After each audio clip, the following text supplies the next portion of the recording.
बिस्मिल्लाहिर्रहमानिर्रहीम अस्सलातु वस्सलामु अलैका या सय्यदी या रसूल अल्लाह। तमाम देखने वालों की खिदमत में मेरा बहुत मुअद्दबाना सलाम। एक चीज़ जो मैंने ऑब्ज़र्व की कि हम लोग ना कहीं रवैयों में बहुत हार्श भी होते हैं और हम लोग जो हम लेवल से जो नीचे के जो लोग हैं ना जी, ऊपर के नहीं नीचे के, उन लोगों के साथ ना हम लोग बहुत रवैया अपना सख्त भी कर लेते हैं, झिड़की देते हैं उन्हें, उनके साथ बदतमीजी से बात करते हैं। आप देखें कि कितने सियाने हम लोग हैं कि हम लोग वहाँ पे ये झिड़की का इस्तेमाल करते हैं जहाँ पे हमारा दांव चलता है। आप ज़रा करें ना बात जाके चौक में खड़े हुए SHO से, तो आपको लगे पता कि झिड़की देना होता क्या है। 2 मिनट में आपकी झिड़की सारी निकाल के बाहर कर देगा। तो हम उन लोगों के ऊपर बड़ा जो है ना अपना रोब डालते हैं, दबदबा हमने रखा होता है कि ये दबे हुए लोग हैं, हम इनको और दबा के रखेंगे। ये झिड़की देने वाले जो लोग हैं ना जी, ये पता नहीं किस इस्तेकाक से जो है ना ये झिड़की देते हैं। क्या है इनमें एक्स्ट्रा कि जो झिड़की देते हैं ये। अब फर्ज किया है कि एक मांगने वाला आया हो, साइल बड़ा कीमती होता है, बड़ी छोटी बात नहीं होती। साइल आ जाए और साइल आके कोई सदा लगा दे, तो क्या हमने कभी देखा कि लोग साइल को जो है ना धुतकार देते हैं, उसको झाड़ देते हैं और उसके साथ जो है मामलात ख़राब कर देते हैं। उसको दें, मांगने के लिए आया है, उसका वही सवाल है जो अज़ल से चलता आ रहा है, अल्लाह के नाम पे कुछ दो और दे दो उसको। और नहीं देना तो ना दो, झगड़ा तो ना करो उसके साथ। तो ये ना अल्लाह की तकसीम पे ना ये लोग राजी नहीं होते हैं। मुझे याद है 86-87 की बात है, मेरे वालिद मोहतरम हज़रत वासिफ अली वासिफ रहमतुल्लाह अलैह ने, हम लोगों ने गाड़ी खरीदी। उस दौर में थी वो होंडा सिविक आई थी, बड़ी अच्छी गाड़ी थी, फर्स्ट क्लास। मेरे पास आज भी वो गाड़ी मौजूद है, नई गाड़ी। तो वो मेरे चाचा जो थे ना वो गाड़ी चला रहे थे, सरकार साथ बैठे थे, मैं पीछे बैठा। तो वो गुलशन रावी की वो गलियों में, हमारा घर उधर ही हुआ करता था उस वक्त, तो वो तंग सी गलियां थी, वो छोटी छोटी सड़कें हुआ करती थी। तो ऐसे वो गलियों में से गुजरे तो एकदम से ना एक गली में से ना एक गधा गाड़ी निकली और वो उठा करके ना नई गाड़ी में लग गई। और गधा गाड़ी की ब्रेकें थोड़ी होती हैं, वो लग जाती है। अक्सर रेड़े वाले कहते हैं जी वो एदी कि ब्रेका ने जी ये लग जाता जी, खैर ही। तो वो ना चचा को गुस्सा आया कि उसकी जाके शायद पिटाई करना चाहते थे वो।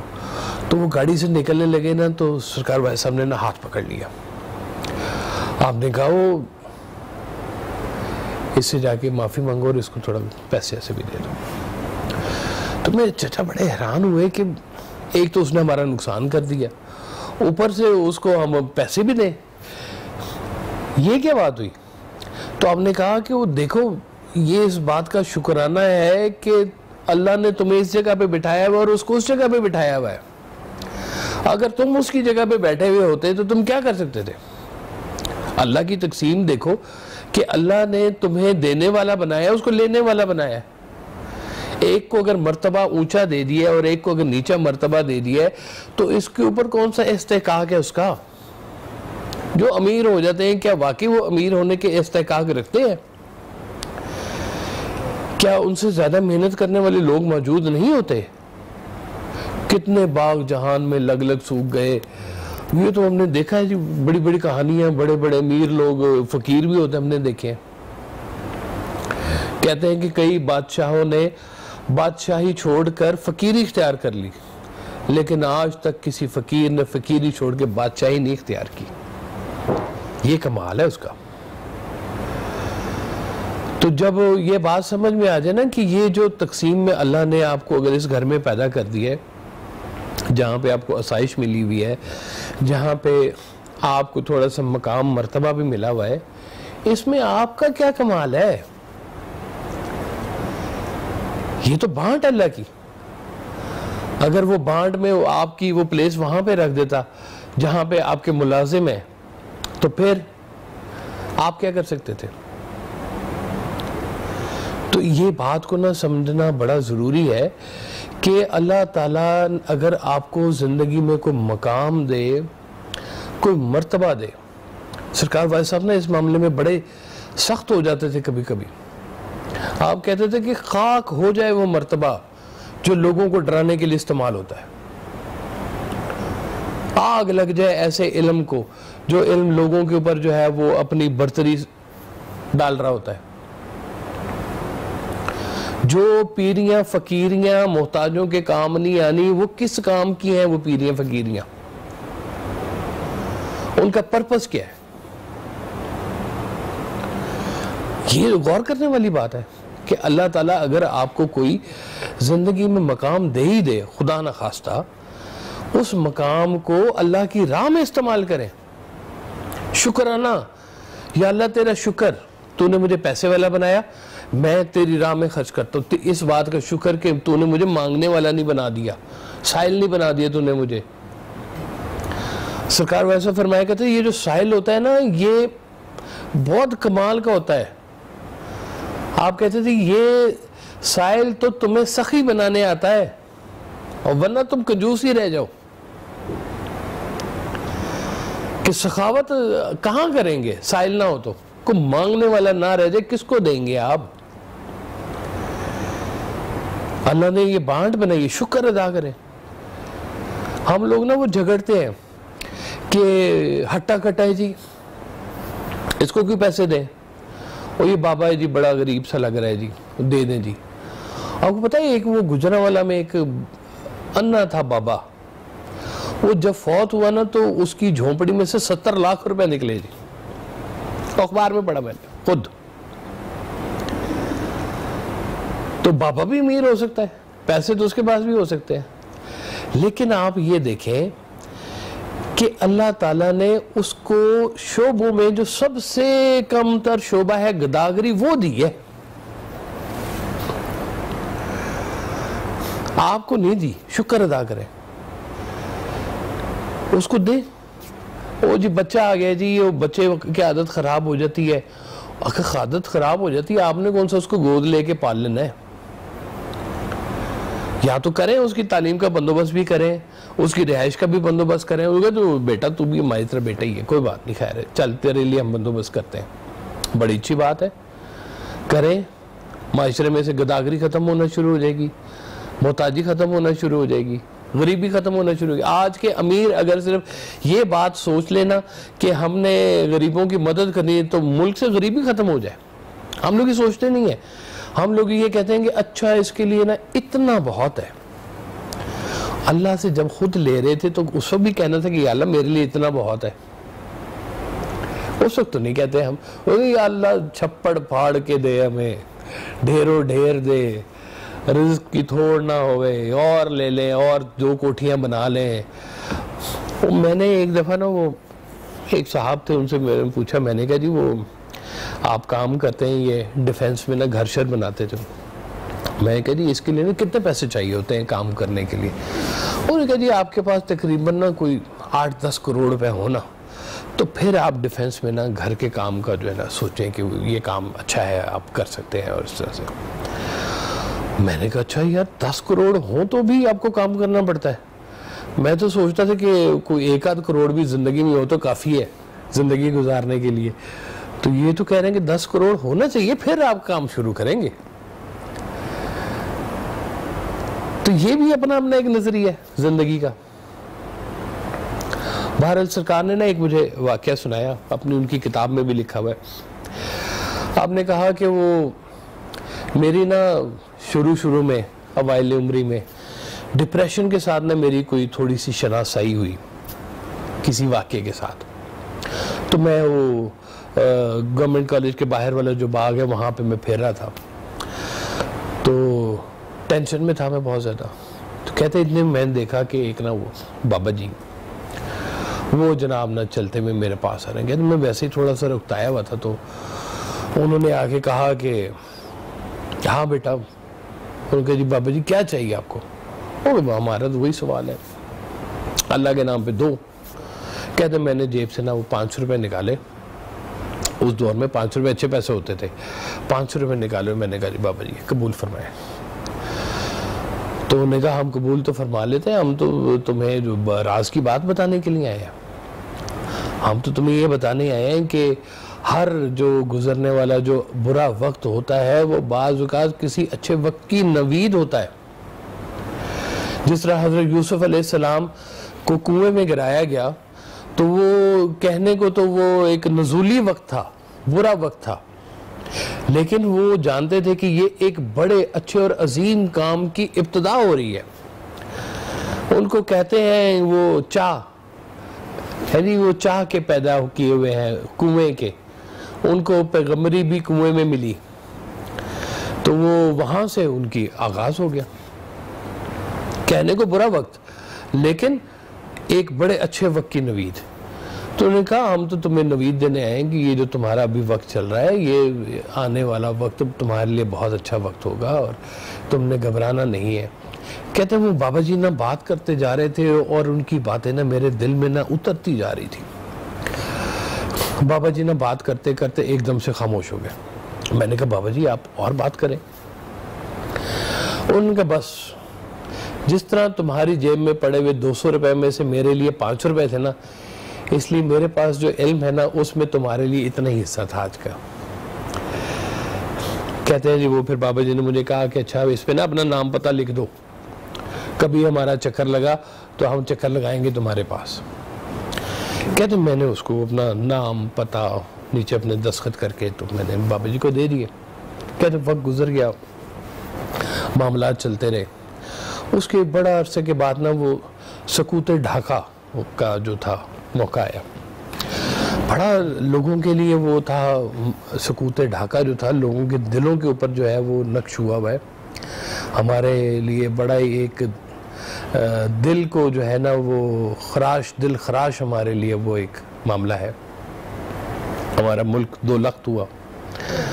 तो कहते हैं फिर वो मुझे दोबारा जो था ना वो डिप्रेशन वाला फिर शुरू हुआ कि ये क्या हो गया, पाकिस्तान के साथ ऐसा नहीं होना चाहिए था।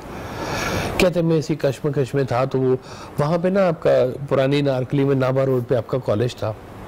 कहते वो बाहर फिर नॉक हुआ, वो एक आया साहिल। तो मैंने उसको कहा कि आओ बाबू जी ये ले।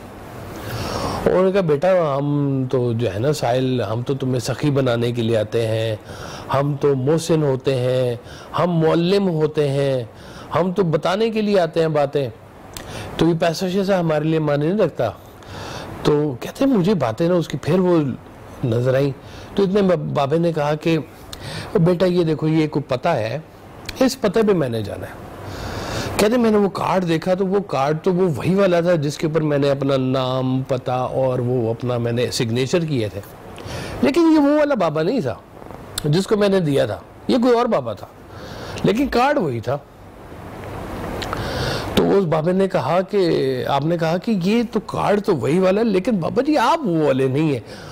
उन्होंने कहा हमारे चोले बदलते रहते हैं, हम नए नए भेष में आते रहते हैं और हम लोगों को जो है ना वो बात समझाने के लिए आ जाते हैं, लेकिन हमारे रूप कई होते हैं, हमारा पैगाम एक ही होता है।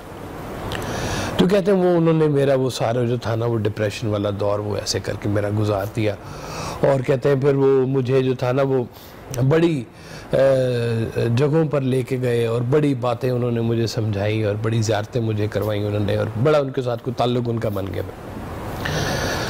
तो ये साहिल भी जो है ना बड़ा छुपा हुआ राज होता है। ये साहिल को इजी नहीं लेना चाहिए। जो अल्लाह के नाम पे आपसे मांगने के लिए आ गया, कौन सा कोई आपसे कोई खजाना मांग लिया उसने, लेकिन लोगों ने बड़ी बड़ी बातें की हुई हैं। सईदा कायनात हजरत फातिमा बीबी ज़हरा सलामुल्लाह अलैह, आपने रोज़ा रखा हुआ, अफ्तारी के वक्त हुआ, दरवाज़ा नॉक हो गया, साहिल अल्लाह के नाम पे आपने अपनी जो अफ्तारी बनाई थी उठा के दे दी, पानी के साथ रोज़ा खोल लिया। अगला दिन फिर आया, फिर आप बैठी अफ्तारी के लिए, तो फिर दरवाज़ा खटका, फिर साहिल आ गया एक और, आपने फिर अपनी सारी अफ्तारी उठा के दे दी पानी के साथ। तीसरे रोज़ भी आपने यही काम किया। ये कौन लोग थे जिन्होंने बताया कि साहिल को देना कितनी अहम बात होती है? अल्लाह के नाम पे उन्होंने मांग लिया, अपना खाना उठा के दे दिया। साहिल कभी आए तो कभी उसको खाना खिला के, उसको बिठा के पूछे तो सही। सरकार भाई साहब जो थे वो तो कभी कभी साहिल पकड़ के ना होटल चले जाते थे उसको खाना खिलाने, वो बैठ मेरे साथ खाना खा, तू को काम की बात ही सुना देगा, वो क्या पता कोई सुनाई दे आपको बात। लेकिन हमारा तो वो उसके साथ ना वो एक वो हेटेड होता है मामला, हम तो उसको बड़ा फिल्थी समझते हैं, उसको पास नहीं बिठा सकते, बुला नहीं सकते, क्योंकि अल्लाह ने हमें बहुत डेलिकेटेड बनाया है और उसको बहुत रफ बनाया है। तो हम लोग ये चीज जरा जिंदगी में सोचें कि अगर ये स्विचिंग कहीं हो जाती, अल्लाह ना करे, तो हमारा क्या बनता। सरकार के आज भी जाएं तो आप साहिलों के साथ जो सलूक किया करते थे वो देखने वाली बात है। हम उनके मानने वाले हैं, हम उनके हैं, हमारा पूछना क्या। वो जो उनके मानने वाले लोग हैं वो उनके नक्शे कदम पर से चलते हैं।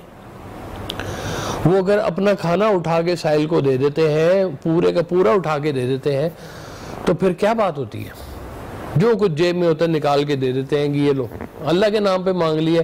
वो तो वो जैसे अशफाक साहब भी कहते थे ना कि कहते हैं वो मैं ना गया अपने मिलने के लिए, तो रक्शे वाले ने ना का बिल बना कोई 4 रुपए कितने पैसे, तो मैंने उसको 5 रुपए दे दिए और बाकी पैसे मैंने उससे ले लिए, कुछ ऐसे था। तो कहते हैं पीर साहब ने पूछा कितने पैसे दिए उसको, उन्होंने कहा जी इतने बनते थे, मैंने उसको इतने दिए। तो उन्होंने कहा तुमने पूरे क्यों नहीं दे दिए उसको? तो उन्होंने कहा जी पूरे क्यों लेने? उन्होंने कहा तू केड़ा पल्ले देने सन, वो देते ही तो देने सन। किन्ने देते ने? अल्लाह ने। क्या लेके आए? खाली हाथ है, खाली हाथ यहाँ से जाना, सारा खेल तो इधर का ही है। अल्लाह ने दिया है आपको, अल्लाह की राह में दे। कितना अच्छा है आपके लिए कि मौका कि जिसके पास पैसे हैं, मोमिन है, वो अपनी फरासत करे, वो तो सीधा जन्नत में पड़ा हुआ है, वो तो काम आ जाएगा, लोगों से दुआएं ले लेगा। तो हम लोगों को ये जो है ना, ये देखने वाली बात है कि जिंदगी में जो हमें मकाम मिले, जो हमें बात मिले, साहिल के साथ ये ताल्लुक ज़रूर रखें। उसके साथ जो है एक ये बनाएं कि शुक्राने का ताल्लुक बनाएं कि या अल्लाह तेरा शुक्र है कि तूने हमें उस जगह पे नहीं रखा और तूने हमें इस जगह पे रखा। वो देने वाला हाथ लेने वाले हाथ से बेहतर है, वो बेहतर है तो करो तो सही बेहतर उसको।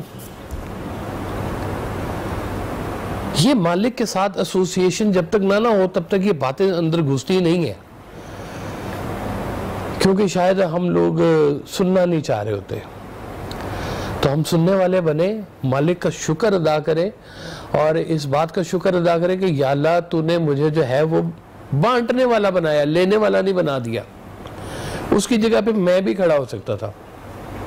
तेरा शुक्र कि आज मेरा हाथ जो है वो ऊपर वाला हाथ है, मैं देने वाला हूँ। मालिक तेरा बड़ा शुक्र, और ये शुक्राना जो है जितना ज़्यादा करे उतना ही अच्छा है आपके लिए। अल्लाह जो है हम सब पे राज़ी हो, हमारे अमाल पे राज़ी हो, हमारे देवे पे राज़ी हो। ये राज़ी करना ही तो सारी ज़िंदगी का काम है हमारा। अल्लाह आप सबको सलामत रखे, अल्लाह सबको आसानियाँ दे, अल्लाह इस मुल्क के ऊपर अपना ख़ास करम और फजल अता फरमाए। आप सबकी खैर हो। अस्सलाम वालेकुम।